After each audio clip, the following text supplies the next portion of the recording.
When it's all about you, all about you, Jesus. Bien-aimé, shalom, shalom, shalom. Sois béni au nom de Jésus.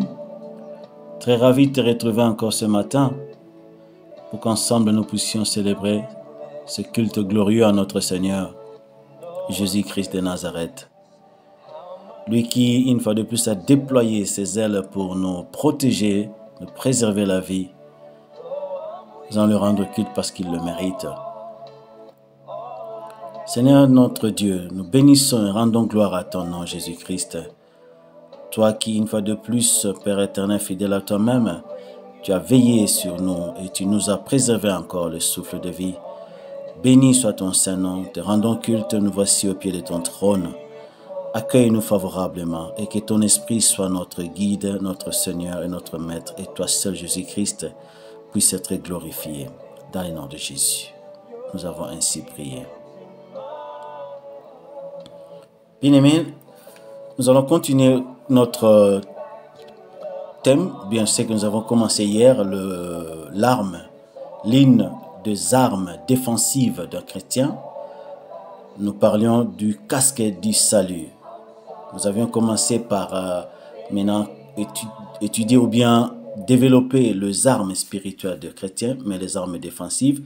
Alors, nous avions hier, jeudi, parlé du casque du salut, une des armes défensives. Nous allons continuer, si possible, par la grâce, de définir cette arme aujourd'hui, afin que demain, nous puissions continuer, ou les audios qui suivront, continuer avec d'autres armes. Nous allons lire la parole de Dieu dans le livre de Éphésiens, comme nous l'avions lu hier. Mais aujourd'hui, nous prenons simplement du verset 13 jusqu'au verset 18. Donc, Éphésiens, chapitre 6, verset 13 au verset 18. Nous lisons au nom de Jésus. La Bible dit, « C'est pourquoi, prenez toutes les armes de Dieu, afin de pouvoir résister dans le mauvais jour, et tenir ferme après avoir tout surmonté. Tenez donc ferme, ayez à vos reins la vérité pour ceinture, revêtez la cuirasse de justice, mettez pour chaussure à vos pieds le zèle que donne l'évangile de paix. Prenez par-dessus tout cela le bouclier de la foi, avec lequel vous pourrez éteindre tous les traits enflammés du malin. Prenez aussi le casque du salut et l'épée de l'esprit qui est la parole de Dieu. Faites en tout temps, par l'esprit, toutes sortes de prières et de supplications. Veillez à cela avec une entière persévérance et priez pour tout le saint. Notre deuxième passage, nous allons lire le livre de 1 Samuel 17, verset 38. 1 Samuel 17, nous prenons le verset 38. Nous lisons au nom de Jésus. 1 Samuel 17, 38. La Bible dit,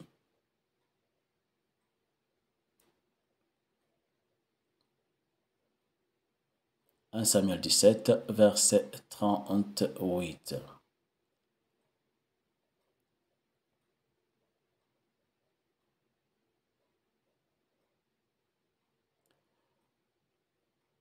Saül fit mettre ses vêtements à David. Il plaça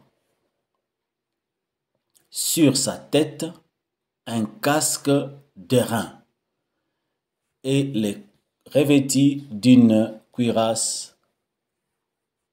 Je répète, Saül fit mettre ses vêtements à David. Il plaça sur sa tête un casque d'airain et le revêtit d'une cuirasse. Bien-aimés, dans ce dernier passage, celui que nous venons de lire de 1 Samuel 17, 38, Si vous lisez toute l'histoire, c'est lorsque l'Israël, bien le peuple d'Israël combattait contre le Philistin. Et là où on nous raconte l'histoire de Goliath, le combat, le fameux combat, le grand combat de David et Goliath. Alors, au moment où David voulait aller combattre le Philistin Goliath, le roi Saül, comme David n'était pas un soldat, il n'avait rien sur lui. Il était simple, il était berger, il n'avait rien comme tenue, comme arme, il n'avait rien pour aller combattre. Et voilà que le roi Saül a eu ses réflexes de pouvoir lui donner ses propres vêtements, c'est-à-dire tout ce qu'il avait, tout ce qu'il pouvait utiliser pour combattre, ses propres vêtements, le casque, l'épée, il l'a armé si on peut dire.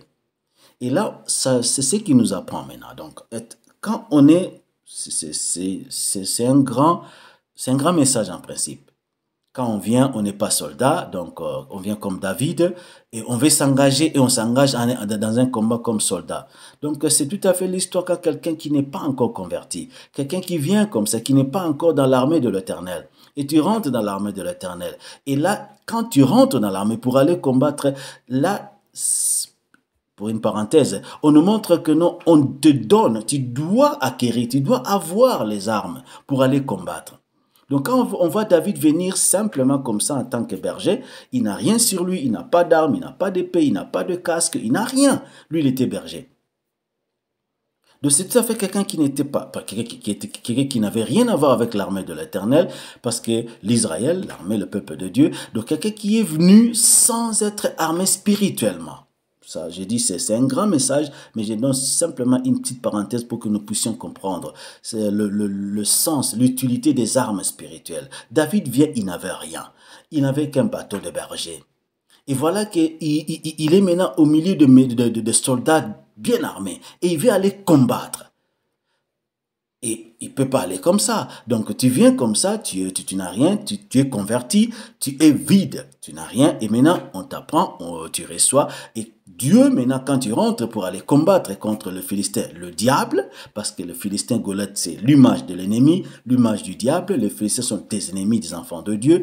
Donc l'ennemi des enfants de Dieu, c'est le diable. Alors pour aller combattre, il fallait être armé. Voilà maintenant. Comme je dis, c'est un petit parenthèse, un grand message, mais je donne une parenthèse pour comprendre les armes. Pourquoi l'arme? David voulait aller combattre, mais le roi a dit non, non, tu ne peux pas aller comme ça. Tu es venu, tu es converti, tu viens dans le Seigneur, tu deviens enfant de Dieu, tu es rentré dans l'armée de l'Éternel.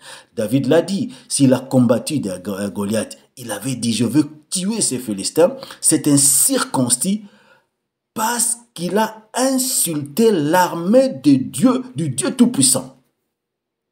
Il a insulté l'armée de l'Éternel, l'armée du Dieu vivant, du Dieu Tout-Puissant. Voilà pourquoi David avait la colère de pouvoir aller combattre le diable, le Philistin Goliath. C'est pareil, toi tu viens dans le Seigneur, tu rentres maintenant dans l'armée de l'Éternel, l'armée parmi les enfants de Dieu, mais tu viens comme David, berger, vide, tu n'as rien.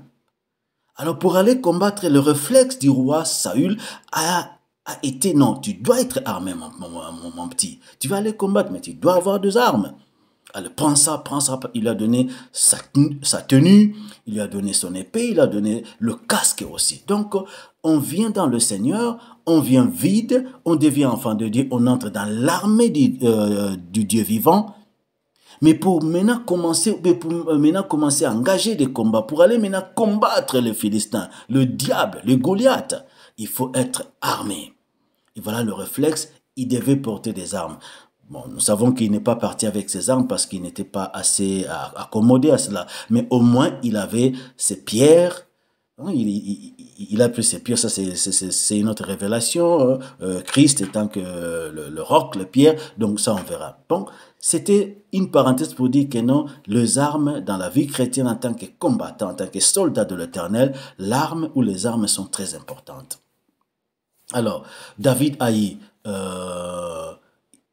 un casque de rein, donc c'est tout à fait un soldat. Un soldat, mais bien sûr, il n'est pas parti avec, mais c'était pour dire que non, un soldat avant d'aller combattre, comme le roi Saül voulait le faire avec David, un soldat ne peut pas aller combattre s'il n'a pas d'armes, s'il n'est pas revêtu des armes offensives et défensives, tu ne peux pas les combattre.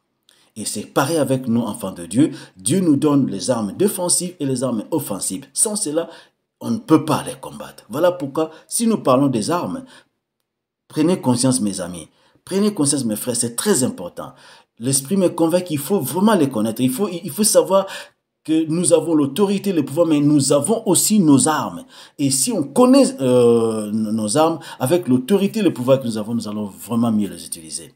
L'heure nous fait toujours défaut.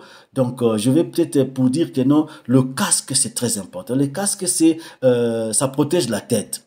Pourquoi la tête? La tête, c'est la partie la plus importante, la partie d'identification. On identifie quelqu'un pas par le pied, mais c'est par la tête qu'on identifie quelqu'un.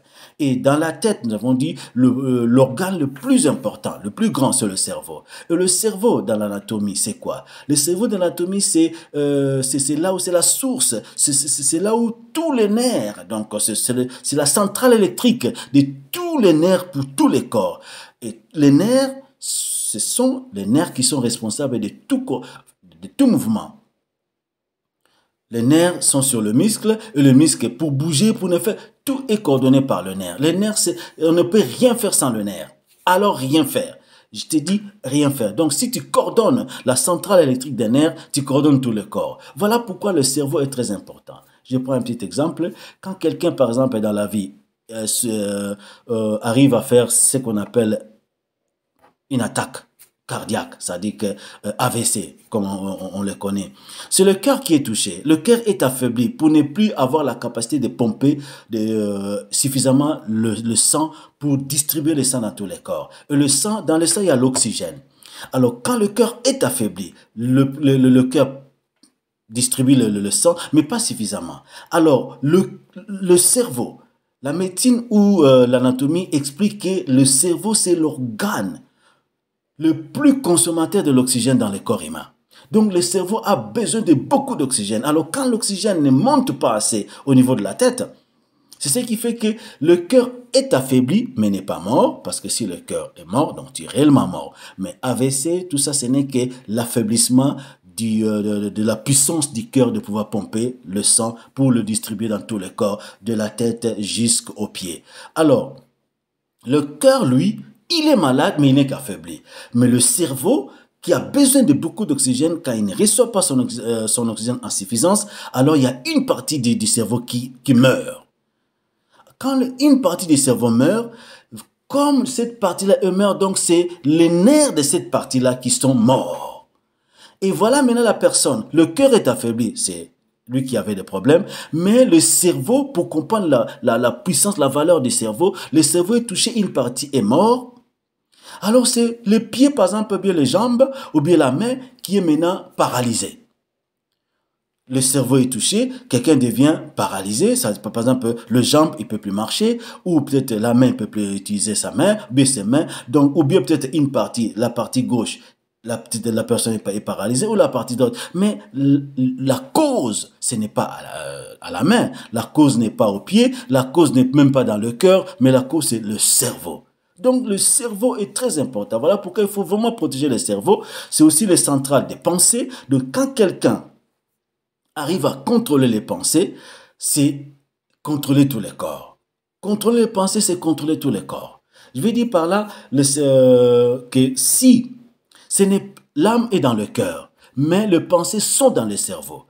Alors, les pensées suivent l'âme, mais ce n'est pas l'âme qui suit les pensées. Voilà pourquoi quand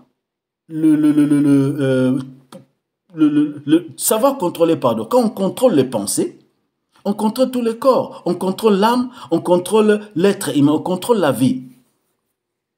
Donc, avoir le contrôle du cerveau, des pensées, c'est avoir le contrôle de l'âme.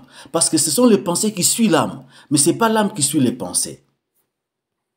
Donc, avoir spirituellement aussi, si on contrôle les pensées, on contrôle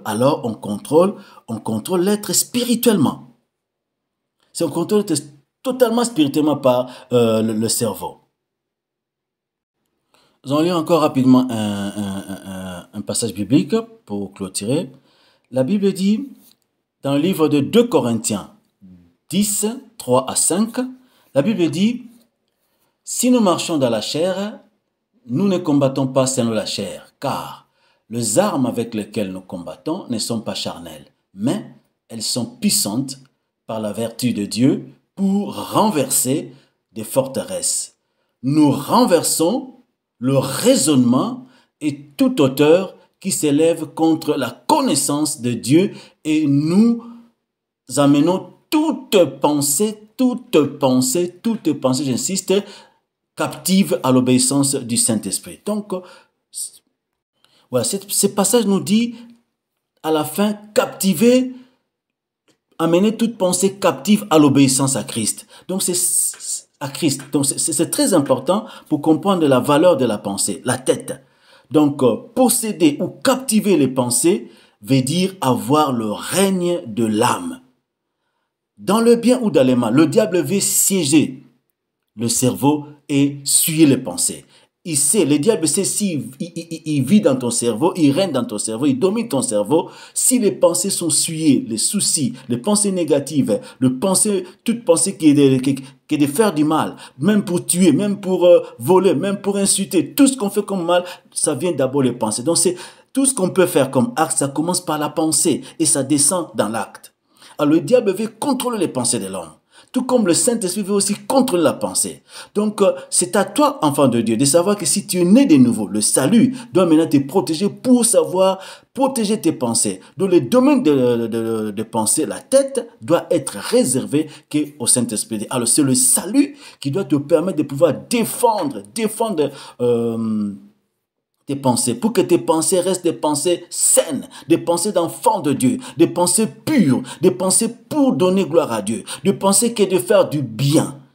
Et c'est là où maintenant on dit l'arme, le salut doit te donner parce que le diable veut à tout prix contrôler nos pensées, dominer nos pensées, donner le souci, le meurtre, insulter, tout ce qui peut détruire l'homme par la pensée, suer l'âme.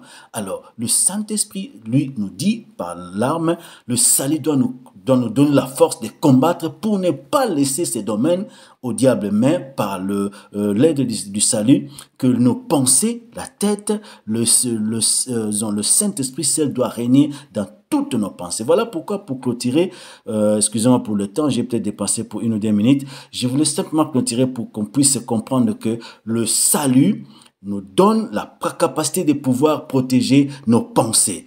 Alors, désormais, bien-aimés, aujourd'hui et dans toute notre vie chrétienne, s'il vous plaît, s'il te plaît, mon bien-aimé, ne laisse plus le diable dominer tes pensées, mais plutôt le salut dominer tes pensées pour n'avoir que des bonnes pensées, des pensées positives, des pensées de Dieu et des pensées du salut d'un enfant sauvé de l'Éternel. Je m'excuse encore pour avoir dépassé, mais je voulais qu'on puisse finir cela. Je m'excuse vraiment, permettez-moi de l'avoir fait. Une fois de plus, je m'excuse en tout cas. Je bénis votre journée, vous ainsi que toute la famille. Sois béni et que la famille soit aussi bénie. Bonne journée à tous. On se revoit demain matin dans notre culte du matin. Merci beaucoup.